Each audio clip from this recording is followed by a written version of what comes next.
لوگ کیا کرتے ہیں، والدین میں سے کسی کا انتقال ہو گیا تو ان کی ساری زندگی کی نمازیں کاؤنٹ کرتے ہیں کہ کون کون سی نمازیں انہوں نے نہیں پڑھی ہیں، پھر علماء کرام سے رابطہ کرتے ہیں کہ حضرت میرے والد کے ذمے مثال کے طور پر 3000 نمازیں تھیں، تو کیا شرعی طور پر ان کا فدیہ مجھ پہ دینا لازم ہے؟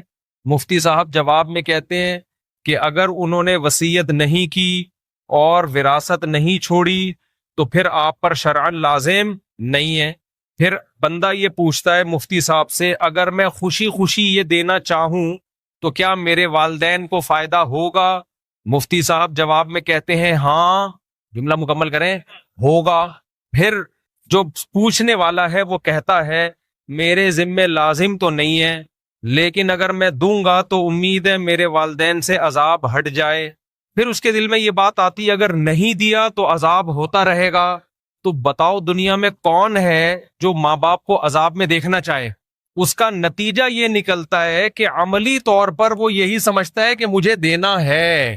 نہیں آئی سمجھ میں بات؟ اور 4-4 5-5 ہزار نمازوں کا فدیہ 4-5 ہزار روپے نہیں ہوتا، جائیدادیں بک جاتی ہیں لوگوں کی۔ اس لیے میں جب یہ مسئلہ پبلک کو بتاتا ہوں تو میرا بتانے کا اسٹائل تھوڑا سا چینج ہوتا ہے، کیونکہ شریعت کے مزاج کے خلاف ہے۔ شریعت چاہتی ہے کہ والدین کی وراثت اولاد میں تقسیم ہو، وہ فائدہ اٹھائیں اس وراثت سے۔ تو اگر یہ حدیث میں حکم ہوتا نا اس طریقے سے کہ ماں باپ مر جائیں تو تم نے ان کی نمازوں کا کفارہ دینا ہے، اگر ہوتا تو پھر تو آپ کے پاس دوسرا آپشن نہیں تھا۔ حدیث میں ایسا کوئی آرڈر ہے نہیں۔ تو اس لیے مسئلہ یہ ہے کہ اگر ماں باپ نے اپنی نمازوں کی وصیت کی ہے تو پھر جتنی جائیداد چھوڑی ہے اس میں 1/3 میں وہ وصیت پوری کی جائے گی، 1/3 میں، کیونکہ ان کو یہ رائٹ تھا کہ زندگی میں 1/3 یعنی 33.3% کی وہ وصیت کر سکتے تھے، وہ تو پھر آپ نے ویسے ہی کرنی ہے۔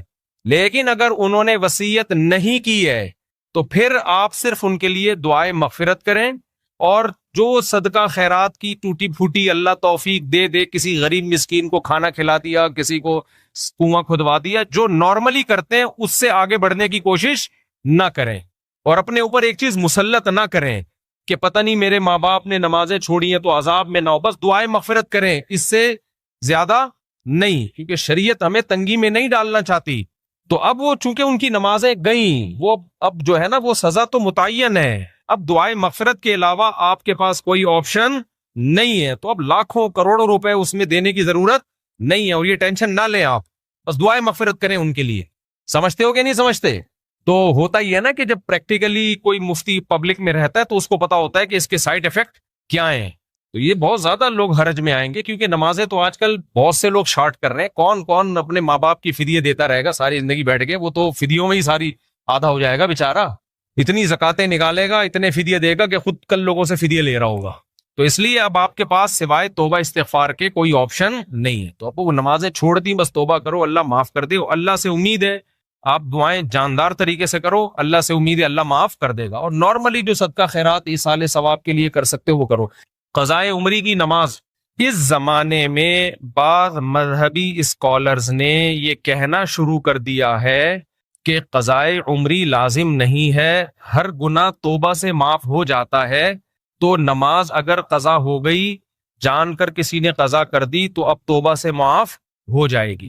اور وہ یہ دلیل دیتے ہیں کہ بھائی ہمارے پاس کوئی حدیث ایسی نہیں ہے جس میں پتہ چلتا ہو کہ نمازیں جب ہزاروں لاکھوں آپ کے ذمے ہوں تو قضا پڑھنا بھی ضروری ہے، ایسی ہمارے علم میں کوئی حدیث نہیں ہے۔ یہ ان لوگوں کا دعویٰ ہے اور ان کی دلیل ہے جو کہتے ہیں کہ قضائے عمری لازم نہیں ہے، لیکن پوری امت کا اجماع رہا ہے ماضی میں کہ جب بھی آپ کے ذمے نماز قضا ہوگی آپ پر توبہ بھی لازم ہے اور نماز کی قضا لوٹانا بھی لازم۔ امام احمد ابن حنبل اس کے قائل ہیں کہ اگر آپ نے جان کے نماز قضا کر دی تو صرف توبہ کرنی پڑے گی، قضا نہیں کرنی پڑے گی، لیکن اس کی وجہ یہ نہیں ہے کہ قضا لازم نہیں ہے۔ وہ کہتے ہیں جب جان کے نماز قضا کر دی تو آپ اسلام سے ہی خارج ہو گئے، کافر ہو گئے، نکاح بھی ٹوٹ گیا۔ تو جب کافر سے مسلمان ہو گئے تو جس کافر نے نمازیں چھوڑی ہیں اس پہ نمازیں تھوڑی لازم ہوتی ہیں۔ تو وہ جو قول ہے نا کہ نماز جان کر قضا کی تو قضا لازم نہیں ہے، وہ ایک الگ قول کی بیس پہ ہے۔ وہ قول یہ کہ نماز جان کے چھوڑ دینے والا کافر ہے، تو ہم تو اس کو کافر نہیں سمجھتے، ورنہ 2-4 آدمی رہ جائیں گے جنت پہ جانے کے لیے۔ کیا خیال ہے بھائی؟ اور سارا دن تجدید نکاح ہی ہوتا رہے گا، آج فلاں نماز چھوڑ گئی، چل بھی دوبارہ نکاح پڑا، فلاں نماز چھوڑ گئی تو دوبارہ نکاح پڑا، مہر دے دے کے آدھا ہو جائے گا کہ نہیں ہو جائے گا؟ تو اس لیے ہم تو جمہور کے قول کو لیتے ہیں، امام ابو حنیفہ کے، امام شافعی کے، امام مالک کے قول کو لیتے ہیں کہ نماز جان کر قضا کر دینے سے کافر ہونے کے قریب تو ہو جاتا ہے لیکن کافر نہیں ہوتا۔ تو جب آپ اس قول کو لیتے ہیں تو پھر اس قول میں تو یہ ہے کہ جب آپ نے جان کے نماز چھوڑی تو آپ مسلمان ہی ہیں۔ اب جب آپ دوبارہ توبہ کریں گے تو توبہ بھی کرنی پڑے گی اور نمازیں لوٹانی بھی پڑیں گی۔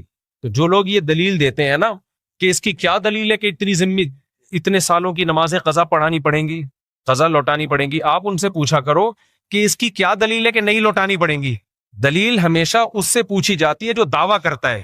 دیکھو نبی صلی اللہ علیہ وسلم نے فرمایا البینۃ علی المدعی، صحیح حدیث ہے یہ، والیمین علی من انکر، دلیل ہمیشہ اس کے ذمے ہے جو دعویٰ کرے، اور جو دعوے کا انکار کرے اس سے صرف قسم لی جائے گی، اس سے دلیل نہیں پوچھی جائے گی۔ میں مثال سے بات سمجھاتا ہوں، آپ لوگ کا دماغ حاضر ہے کہ نہیں ہے؟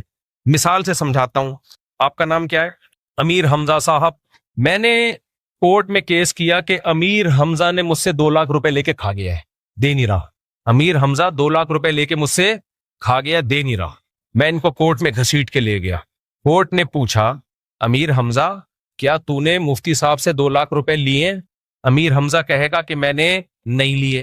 میں نے جج صاحب سے کہا جج صاحب اس سے پوچھو اس کے پاس کیا دلیل ہے کہ میں نے اس کو 2 لاکھ روپے نہیں دیے، اس کے پاس کیا دلیل ہے، گواہ پیش کرے کہ اس نے مجھ سے 2 لاکھ روپے نہیں لیے۔ جج نے اس سے پوچھنا شروع کر دیا بتا بھائی تیرے پاس کیا دلیل ہے کہ تو نے نہیں لیے۔ تو جج کو دماغی علاج کی ضرورت ہے یا نہیں ہے؟ ویسے تو ججوں کو ہوتی، استغفر اللہ، یعنی جج کو دماغی علاج کی ضرورت ہے یا نہیں ہے؟ اس سے پوچھ رہا ہے کہ تیرے پاس کیا دلیل ہے کہ تو نے نہیں لیے۔ ابے نہیں لینے کی دلیل نہیں ہوتی، دلیل اس پہ ہوتی ہے دیے ہیں۔ جج مجھ سے پوچھے گا تمہارے پاس کیا دلیل ہے کہ تم نے دیے ہیں، تم گواہ لے کر آؤ۔ میں کہوں میں جب دے رہا تھا میرے پاس گواہ تھوڑی تھے، اس کے بولو گواہ لے کر آئے کہ اس نے نہیں لیے۔ ابے نہیں لینے پہ دلائل نہیں ہوتے، دلائل اس پہ ہوتے ہیں کہ میں نے دیے۔ ہاں میں نے 2 گواہوں سے ثابت کر دیا، جمشید اور غفار کو میں لایا، میں نے 2 گواہوں سے ثابت کر دیا کہ جج صاحب یہ دونوں گواہی دے رہے ہیں کہ فلاں تاریخ کو اتنے بج کے اتنے منٹ پر اس کو میں نے 2 لاکھ روپے دیے ہیں۔ اب یہ دعوے کی نوعیت چینج ہو گئی، میں نے ثابت کر دیا۔ اب یہ جواب میں کہہ رہے جج صاحب میں نے وہ 2 لاکھ منگل کو واپس کر دیے تھے، جج صاحب میں نے وہ 2 لاکھ روپے منگل کو واپس کر دیے۔ اب جج مجھ سے پوچھ رہا ہے تمہارے پاس کیا دلیل ہے کہ واپس نہیں کیے؟ اب یہ الٹا سوال ہو جائے گا۔ اب جج اس سے پوچھے گا کہ تم نے منگل کو واپس کیے، تمہارے پاس کیا دلیل ہے کہ تم نے واپس کیے؟ تم گواہ لے کر آؤ۔ اب مدعی کون بن گیا؟